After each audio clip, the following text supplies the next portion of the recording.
अभी काफ तो रह नहीं गई है। 5 लोग थे सेंटर में और 10 लोग हैं यहाँ। अब जो इनको फार्मूला ऑफर हुआ था वो यही था कि आप 10 की जगह 15 सीटें ले लें और आप चीफ मिनिस्टर रह जाएं 4-5 महीने के लिए। और मैं समझता हूँ कि बहुत गोल्डन अपॉर्चुनिटी चौधरी परवेज़ इलाही ने गंवा दी है। अब इनके पास अपने लोग भी नहीं रहेंगे। ये अब चीफ मिनिस्ट्री का सोच रहे हैं, सवाल ही पैदा नहीं होता। अब जो अगर आज इलेक्शन करवा लें ना, अब तो अगर वो रेजिग्नेशन जो है बुज़दार साहब की एक्सेप्ट हो जाती है तो फिर वोट ऑफ कॉन्फिडेंस लेना पड़ेगा ना। तो अगर चौधरी साहब खड़े होंगे तो उधर से नून लीग वाले अपना बंदा खड़ा करेंगे और ऐन मुमकिन है कि ये जहांगीर तरीन साहब और ये सब जो है फ्लोर क्रॉस करके और वो दूसरी साइड पे चले जाएंगे और चौधरी साहब बिल्कुल इलेक्ट नहीं हो सकेंगे। नून लीग का बंदा इलेक्ट हो जाएगा और उसमें Hamza is the leading candidate. तो और भी कोई कर सकते हैं। ऐसा लगता है कि कोई होमवर्क और सोचे समझे बगैर परवेज़ इलाही साहब ने स्टेप ले लिया और वो आपकी फोन कॉल वाली बात भी की गई है, वो भी सही साबित याद है मैंने क्या कहा था, जरा वो दिखा दीजिए। वो भी दिखाएं जी। एक पुराने इंटेलिजेंस ऑपरेटिव्स थे जो कि अब साइडलाइन हो गए हैं, मगर अभी भी वो उनकी बात सुनते हैं और वो आगे कन्वे कर रहे हैं। इसमें ज़रूर एक बात है कि क्या हुआ आखिरी वक्त पे कि चौधरी साहब ने इतना बड़ा यू टर्न, मैं समझता हूँ इमरान खान ने भी इतने बड़े यू टर्न नहीं लिए जितने चौधरी साहब ने लिए। हाँ जी, तो फोन कॉल वाली बात भी इशारों के नायों में ही चौधरी साहब मैंने यही कहा था कि देखिए ना 11 बजे कल सुबह जो दिन गुजरा है 11 बजे चौधरी परवेज़ इलाही ने फ़ोन करके साद डार साहब को सलाम दुआ ली और शुक्रिया अदा किया नवाज शरीफ साहब का। क्योंकि उससे रात एक कबल ये जाके फूल वूल दे आए थे और मिठाई आपने बताया था, ये अंगूठे लग गए थे, सारे खुश थे। सुबह 11 बजे इन्होंने फ़ोन करके और शुक्रिया अदा किया और फिर 12 बजे 1 घंटे के अंदर कुछ हुआ और ये उठ के चले गए इमरान खान का साहब के पास और ये इन्होंने चौधरी शुजात से कंसल्टेशन भी नहीं की, तारिक चीमा से भी कंसल्टेशन नहीं की, उठ के अपने बेटे को साथ लिया और डजन करके पहुंच गए खान साहब के पास और आधे घंटे के अंदर इन्होंने जाके अंगूठे लगा दिए। अब मुझे बताएं, ऑपोजिशन के साथ इनको पूरे 2-3 हफ्ते लगे हैं नेगोशिएट करने के लिए, क्या मुझे मिलेगा, कैसे होगा, ये होगा, और खान साहब के साथ जाके फ़ौरन रातों रात ये कर लिया।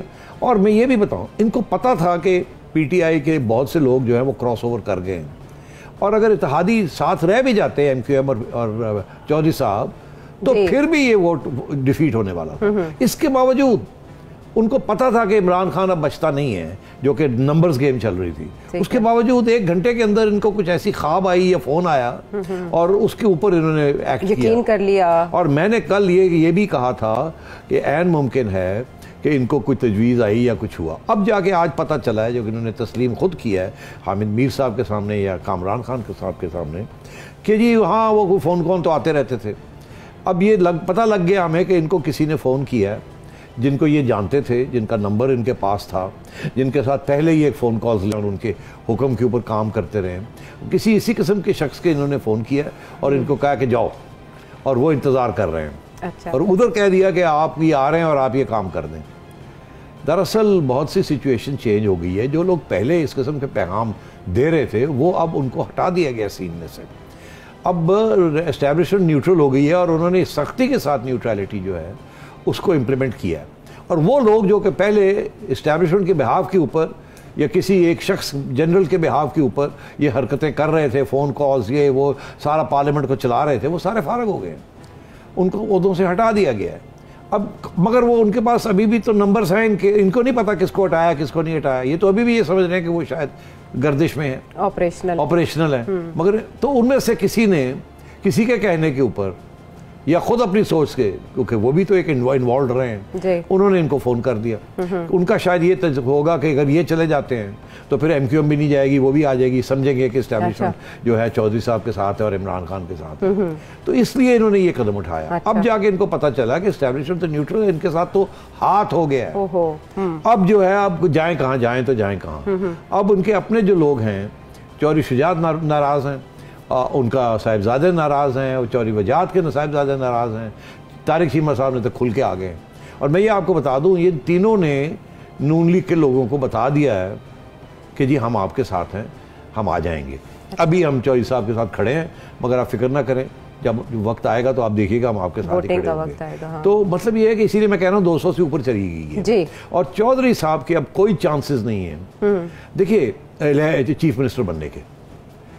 अच्छा। वो अब सूरत हाल ये होगी कि एक नई हुकूमत आएगी वहाँ, कोई और इलेक्ट हो जाएगा, उसके सपोर्ट पीपल्स पार्टी, नून लीग और पीटीआई के फ्लोर क्रॉसिंग एमएनएस का, एमपीएस का होगा और इंडिपेंडेंट्स का होगा, और वो हुकूमत बनाएंगे अब। और वो जब हुकूमत बनाएंगे तो उसके बाद सबसे पहले चौधरी साहब को चेंज करेंगे। वो नहीं तो वो अगर स्पीकर की छुट्टी करेंगे। अगर फर्ज करें इस्तीफा मंजूर ही नहीं होता, जो कि गवर्नर हाउस अभी पहुंचा है। अच्छा, वो गवर्नर हाउस में 2 दिन हो गए हैं वो इस्तीफे को, तो अभी तक उन्होंने एक्सेप्ट नहीं किया। इससे ये लगता है कि इमरान खान साहब की कुछ और भी सोच थी। वो भी शायद चौधरी साहब के साथ हाथ कर रहे थे कि तुम आ जाओ, पहले मैं तुम वोट जो है वोट ऑफ नो कॉन्फिडेंस उधर हमें निकालें, फिर हम आपको उधर से हमें निकालें, हमारी हेल्प करें, फिर जब मैं बच जाऊंगा तो फिर मैं आपको लगा दूंगा। और ये देखिए मैंने रेजिग्नेशन ले लिया है। अब हम देख रहे हैं कि रेजिग्नेशन प्रेजेंट कब होगा, कब चौधरी साहब अनाउंस करेंगे कि जी इलेक्शन डेट जो है अगले चीफ मिनिस्टर की कब है, फिर आपको पता चलेगा कि आगे कैसे गेम चलेगी। मगर जहाँ भी गेम जाएगी, अगेन मैं प्रेडिक्शन कर रहा हूँ, चौधरी साहब नहीं इलेक्ट हो सकते चीफ मिनिस्टर। ठीक है। और उसके बाद चौधरी साहब की स्पीकरशिप भी जाएगी। ठीक है। कि मैं एक बहुत बड़ा जलसा करूँगा और उसमें स्टेज पे तहादी भी होंगे हमारे साथ, और वो जो मुनहरिफ हुए हैं वो भी वापस आ जाएंगे। ये उसके बारे में खबर फैलाएंगे। मैं 10 लाख का जलसा करूंगा पार्लियामेंट के बाहर, एक दिन पहले, जिस दिन वोटिंग से एक दिन पहले, और उससे गुजर के जाना होगा। फवाद चौधरी साहब ने कहा था। फिर उससे पहले इन्होंने कहा कि मैं आज एक तकरीर करूंगा आवाम के साथ जी। फिर ये पता चला, और फिर ये खबर आई कि इन्होंने 40 सहाफ़ी को दावत दी है चुने हुए कि आइए मैं आपको बताता हूँ कि एक खत है, उसके अंदर क्या है वो भी डिस्कस करें। 14 तकरीबन। फिर उसके बाद पता चला कि नहीं वो 15 लोगों को बुलाएंगे, फिर पता चला कि नहीं वो 13 लोगों को बुलाएंगे।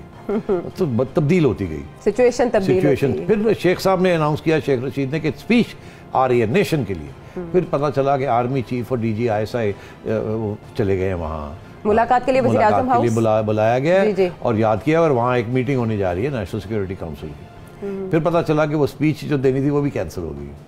ठीक, इसकी क्या वजह हो सकती है सेठी साहब? देखिए, किताब में वज़ीर आज़म ने क्या कहना था? देखिए, मैं आपसे यही कह रहा हूँ कि अगर वज़ीर आज़म फाउल प्ले करना चाह रहे हैं और ड्रामा करना चाह रहे हैं और लड़ाई झगड़े की तरफ जा रहे हैं, तो मेरा ये व्यू है कि एस्टैब्लिशमेंट होने नहीं देगी। अब जो मर्जी ये कर लें, एस्टैब्लिशमेंट ने अब और डिस्टेबलाइजेशन नहीं होने देनी। तो इसलिए मेरा ख्याल है कि अब वो इशारे और सिग्नलिंग जो होनी है वो इस प्राइम मिनिस्टर हाउस में होगी, बाहर नहीं होगी। अच्छा, तो ये आप याद रखिएगा। और खान साहब अब जो मर्जी कर लें, इसीलिए मैंने कहा कि खान साहब बचते नहीं हैं। और अगर खान साहब ने कोई ऐसी अनकॉन्स्टिट्यूशनल हरकत की, तो फिर तो मेरा ख्याल है और भी सीरियस चार्जेस इनके ऊपर लग सकते हैं। वो क्या हो सकती है? अब रहने दें, छोड़ दें इस चीज़ को। मैं क्यों उनको आइडियाज़ दूं और वो क्यों गलत फहमी में मुब्तला हो जाए।